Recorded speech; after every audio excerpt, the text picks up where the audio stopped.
कवि कलश छत्रपति संभाजी महाराज के सबसे विश्वास पात्र कवि थे। इस मूवी में उनके बारे में इतनी कहानी नहीं दिखाई गई है, पर वास्तव में उनका जीवन बहुत सारी कठिनाइयों से भरा हुआ था। जब औरंगजेब और संभाजी महाराज आमने सामने आते तो संभाजी महाराज कवि कलश से कहते हैं कि रायगढ़ की सजी धजी महफिल ना सही, बादशाह की खुशी को दुगना करने के लिए अपने मुंह से मोती छलकाई दीजिए।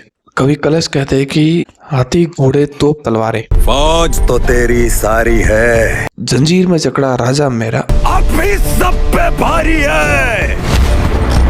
कवि कलश और छत्रपति संभाजी महाराज बचपन से एक साथ थे। वो बचपन में साथ साथ बड़े हुए। उन पर समय समय पर कई राजद्रोह के आरोप लगे हैं। उनको छत्रपति संभाजी महाराज ने चंदू कामाख्या की उपाधि दे रखी। हम आपको शत्रु के घाव पे लगाएंगे चंदू कामाख्या। उन्होंने अष्ट योजना मंडल का एक आयोजन किया था, जिसमें उनकी उपाधि सबसे ऊपर में थी। संभाजी महाराज के सबसे विश्वास पात्र कवि और साथी और दोस्त थे और परम मित्र थे। कवि कलश एकमात्र ऐसे व्यक्ति थे जो अंतिम सांस तक संभाजी महाराज के साथ में थे। हमें मूवी में सिर्फ इतना सीन दिखाया गया है जब वो कवि कलश को संभाजी महाराज से अलग किया जाता है, बट उसके बाद में क्या हुआ, ये बहुत लोगों के सवाल है।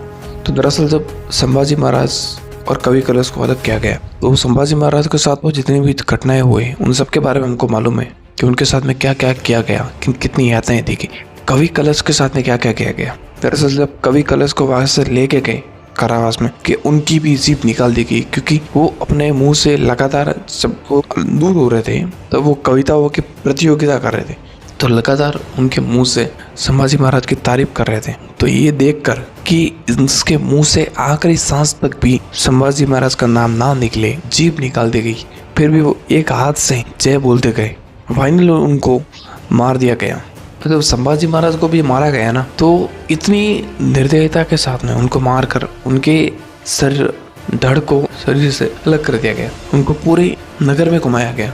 उनके शरीर के जितने भी टुकड़े थे उनको काट कर अलग अलग जगह फेंका गया ताकि उनका कभी कोई अंतिम संस्कार ना कर सके। फिर भी मराठा सेना ने उनके शरीर के जितने भी हिस्से थे उनको ढूंढ कर उनका अंतिम संस्कार किया, सब लोगों ने मिलकर। तब उन्होंने अंतिम संस्कार करते समय ये कसम खाई कि मुगल साम्राज्य को जड़ से उखाड़ कर फेंकेंगे। तब राजाराम महाराजों की तमिल में अपनी राजधानी स्थापित कर लिया। वो वहीं से औरंगजेब के खिलाफ अपनी जंग जो है वो जारी रखते हैं। उनके खास सपोर्टर में संताजी और धनाजी, जो कि छत्रपति शिवाजी महाराज के समय से सेनापति थे, वो दुश्मनों के खेमे में घुसकर पार किया करते थे।